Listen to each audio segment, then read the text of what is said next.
You cannot make up what the Kansas City Chiefs are doing. So we're going to be going through that and 3 other stories in today's video. So make sure to like this video, and if you want more Kansas City Chiefs news content like this, make sure to subscribe to the channel by hitting that red button down below. The first story is shocking trade ideas Chiefs should pursue before 2024 season. The Kansas City Chiefs are on the precipice of an achievement that has never been accomplished in NFL history. There have been 8 back-to-back Super Bowl champions, but no one has ever pulled off a three-peat. In fact, no one has even made it back to the big game. Only 3 back-to-back champs have even made it to their conference championship game. While history is definitely working against the Chiefs, they do have most of the key elements from last year's championship team returning. The core of Patrick Mahomes, Andy Reid, Travis Kelce, and Chris Jones should keep them in the running. But it might take more than that to become a uniquely dominant dynasty in 2024.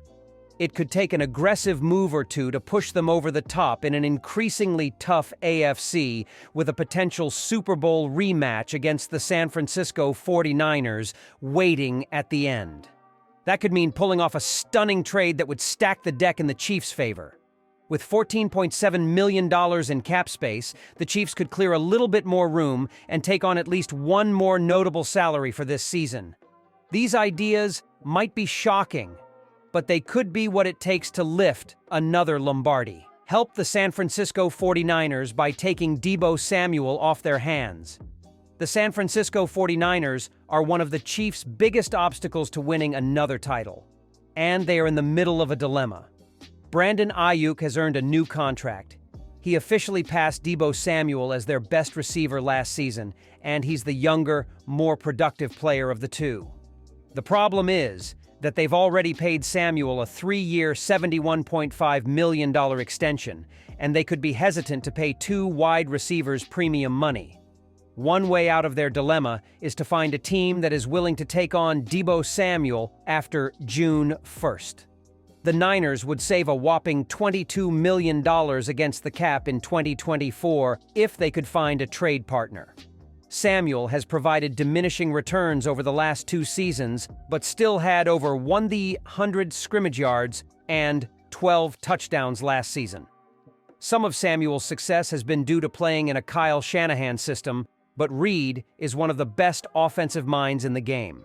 Fortify the offensive line with Jack Conklin. The other position that could come back to bite the Chiefs is at left tackle. Right now, the plan appears to be sticking with Jawan Taylor at right tackle and allowing Wanya Morris and rookie Kingsley Suamataia to compete for the left tackle spot. Morris played some as a rookie but struggled at times. He gave up 5 sacks and had 24 blown blocks, per Sports Info Solutions. Suamataia is a promising prospect, but BR scout Brandon Thorne noted that he could take some time to develop in his scouting report. He'll be only 21 when he gets drafted, and he has the runway to add polish to his game and bridge that gap within his first contract in an RPO play-action-based system that can help bring him along slowly. Finding a tackle solution at this stage in the game is never easy, but the Cleveland Browns' tackle situation could open up an opportunity. Jack Conklin is a proven veteran, but when he went down with a knee injury in last season's opener, it paved the way for DeJuan Jones to put together a surprisingly strong campaign as a rookie. Replace L'Jarius Sneed with Marshawn Lattimore. L'Jarius Sneed was easily the biggest loss for the Chiefs. Their cap situation essentially forced them to choose between Chris Jones and the cornerback. They chose to stick with the interior defender while trading Sneed to the Tennessee Titans. It's a calculated risk. Sneed is a good corner, but there are few defensive linemen with the skills and production of Jones. However, the Chiefs haven't really done much to replace their corner. It's understandable. They've done a great job of drafting and developing cornerbacks, and they have young options ready to fill the gap.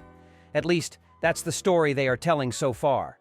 June 1 is an important date in the NFL offseason because it changes how dead cap charges work. Players traded or cut after the date have their dead cap charges spread out instead of the whole charge coming off the books at once. It's especially notable with how some contracts have been structured.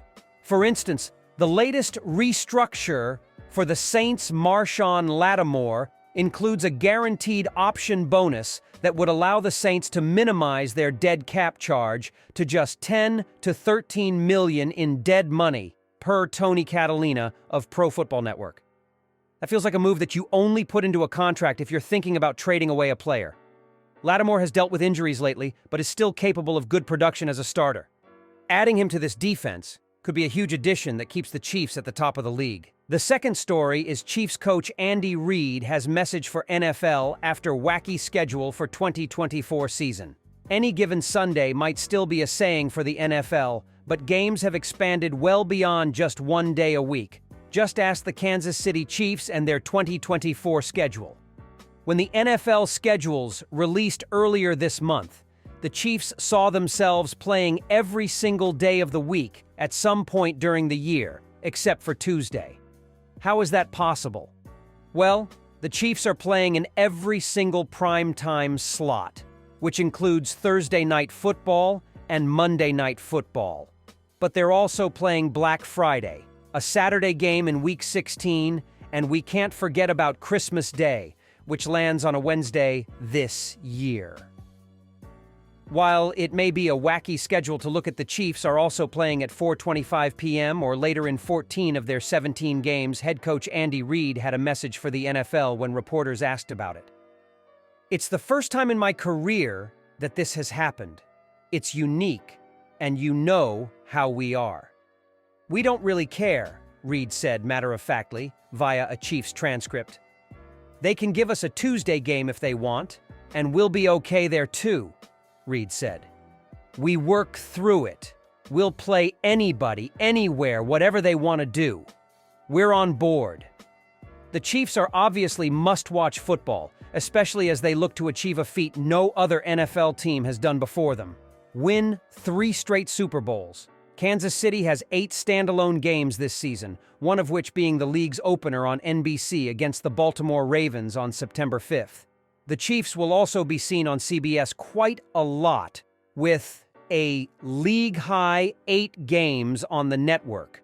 But Patrick Mahomes likes the bright lights in primetime games, and while he knows the schedule gets harder and harder by the year because of it, the expectation of winning remains the same.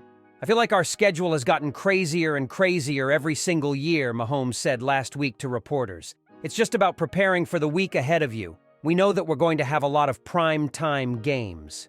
We've built up the equity to be able to be in those games." The Chiefs always have many eyes on them, and through the ups and downs, the spotlight never fades. However, when you want to make NFL history, that's just the way things are. The third story is Chiefs Harrison Butker says no regrets for expressing beliefs. Kansas City Chiefs kicker Harrison Butker said he has no regrets about expressing his beliefs in a recent commencement speech and noted that he has received support as well as a shocking level of hate from others.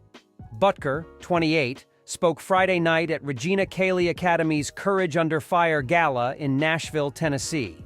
He made his first public comments since his controversial recent commencement speech at Benedictine College in Atchison, Kansas, where he said most women receiving degrees were probably more excited about getting married and having kids.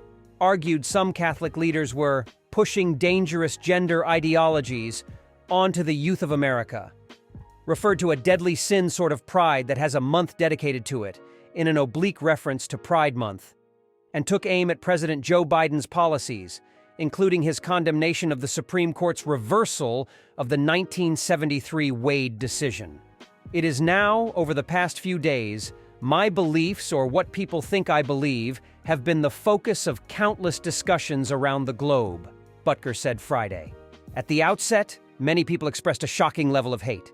But as the days went on, even those who disagreed with my viewpoints shared their support for my freedom of religion." Butker, a 3-time Super Bowl winner, said he understands being criticized for his performance on the field. He said he values his religion more than football. "It's a decision I've consciously made and one I do not regret at all," he said. The NFL has distanced itself from Butker's comments. The league said the comments and views are not those of the NFL as an organization. Chiefs quarterback Patrick Mahomes said Butker is entitled to his beliefs, even though he doesn't always agree with him. Speaking about Butker on his New Heights podcast, Chiefs tight end Travis Kelce said he cherishes Butker as a teammate. When it comes down to his views and what he said at commencement speech, those are his, Kelce said. I can't say I agree with the majority of it, or just about any of it outside of just him loving his family and his kids. And I don't think that I should judge him by his views, especially his religious views, of how to go about life. That's just not who I am. Kelce does the podcast with his brother Jason, who recently retired after an outstanding career with the Philadelphia Eagles. A former Welsh rugby star, Lewis Rees-Zammit, is one of the Kansas City Chiefs' most intriguing players. Given his inexperience with football, will he make the team?